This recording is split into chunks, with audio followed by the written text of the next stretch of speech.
Hi, I'm Florian. On behalf of my co-author Machulla, I would like to introduce our work, Pressing a Button You Cannot See, Evaluating Visual Designs to Assist Persons with Low Vision through Augmented Reality. Visual impairments can manifest in a large variety of symptoms, from fully blind or only recognizing bright or dark, over clouded spots which lower the visual acuity over the whole visual field, to central vision loss, where a person has a scotoma in their central field of view. There are hundreds of millions of people with visual impairment worldwide. Some walk around using a cane, others just need to get a bit closer if they want to read text. Many of them have remaining vision, which they are happy to use whenever possible. One of the tasks that can be challenging for users with visual impairment is interacting with the device. Especially touchscreens without any haptic feedback and possibly a changing interface layout pose a considerable challenge. Here we see a ticket machine of a German railway company. Unfortunately, buttons have little contrast to the background and are positioned closely together. As a result, finding the right button and hitting it poses a challenge to users with visual impairment. Some interfaces, here a different ticket machine, are more accessible due to their large contrast-rich buttons. However, many interfaces are not, and companies often show little motivation to make them accessible. This problem extends to many public devices and even private ones without the possibility to customize the interface.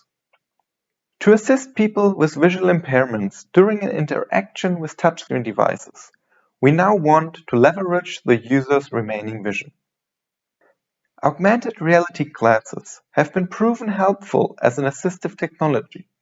For example, they can support navigating stairs or finding the correct item when shopping. They provide many different sensors, including a microphone for speech input and cameras to map their surroundings and provide contextual information. We envision technology to improve in the coming years and become more widespread, comfortable, cheaper, and more computationally powerful. There is work by Guo et al. That leverages crowdsourcing and computer vision to identify interface elements. Therefore, a device that recognizes user intention and interface elements and then can provide assistance is possible. In our work, we focus on designing and evaluating augmentations that such a device can show to the user. We addressed 3 research questions regarding these augmentations. First, do augmentations help? So, can the user complete the interaction faster or more accurately when an augmentation is present? Second, are there specific augmentations with different advantages or disadvantages? And third, does providing such an augmentation result in a lower perceived workload of the user? Since perception differs, and imagination and simulation can never give an actual image of how something is perceived, we integrated persons with visual impairment into our design process starting early. We created augmentations based on related work. Then, we asked 3 participants for a preliminary evaluation and conducted a pilot study with 7 participants. The user study for the final evaluation was done with 16 participants. We always collected qualitative feedback and suggestions for our designs. We designed our augmentations to be visually simple, bright, and contrast-rich. They are placed above the target touchscreen element. First, we designed screen-spanning augmentations that should guide the user towards their center, either using a simple cross or more complex forms which provide directional information. Then, we added motion to some of these augmentations to provide an additional cue towards the center. Finally, we created small augmentations which only locally highlight the target. During our first meetings and the pilot study, we learned some valuable lessons. Mainly, that little is sometimes more, as augmentations that cover too much of the visual field or were too bright blocked the real world and were disliked.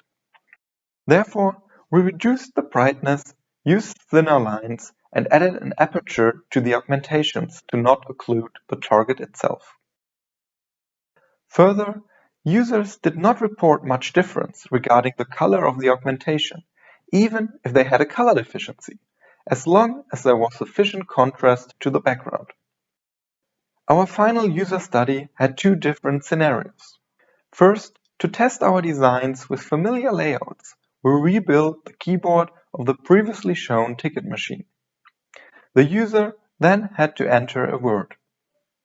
In the second scenario, we randomized the letters on the buttons and the user had to find all occurrences of one specific letter. In each scenario, we tested one baseline condition and 5 different augmented conditions. 16 participants took part in our study. We collected 3 measures. First, the task completion time for one button press. Second, the error rate, or how many button presses missed the target. And third, we used the NASA-TLX questionnaire to measure perceived workload.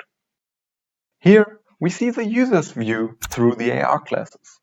We blurred the video to simulate a visual impairment for the viewer. Even though the letters cannot be read, the augmentation provides sufficient information to locate the target interface element. Out of 16 participants, 7 could not use the interface at all without any support. If we augmented the touchscreen, 4 more participants could interact with the device. Our data supports that, yes, augmenting the interface helps. In the 3 plots, we compare the task completion time, error rate, and NASA-TLX scores for the baseline in teal against the average of all augmented conditions in red. Each plot shows the data for familiar and unfamiliar interfaces. We see the task completion time in the first plot. In the case of unfamiliar interfaces, it decreases significantly. For the second graph, we can see a significant reduction in the error rate for familiar layouts. And the last plot shows that the perceived workload is lower if an augmentation is present. Again, for unfamiliar layouts, this decrease is significant. There was no significant difference between the augmentations, presumably due to the inter-individual differences between participants and personal perception. Perception differs. Each user has their own visual perception, personal preferences, and learned strategies to access visual information. Some participants could not even perceive the interface itself, as P11 only recognized the gray area of the keyboard after asking her directly. However, they could interact with the augmented device. Others could see the keyboard and single buttons, but not see or read the letters, leading to an improvement in task completion time when the interface was augmented. Furthermore, some could even read the letters as they were used to using a keyboard and were slightly hindered if an augmentation was present. In general, personal perception and preferences diverged greatly. For example, the circle was the best augmentation for some and one of the worst for others. This might have masked some differences between augmentations. There are some limitations to our augmentations. On the technical side, the narrow, augmentable field of view was smaller than the central vision loss of one participant. Therefore, the augmented reality glasses could not be used comfortably. Another participant could only perceive a small area at once and not recognize the large augmentations as a whole. Further, one participant reported avoiding tasks requiring high visual acuity and rather asking for help. In conclusion, assistive devices are personal and need customization. Nevertheless, augmenting a touchscreen in the presented form can support users with visual impairment to interact with the device faster, easier, and with more accuracy. or even interact at all. I am happy to answer your questions.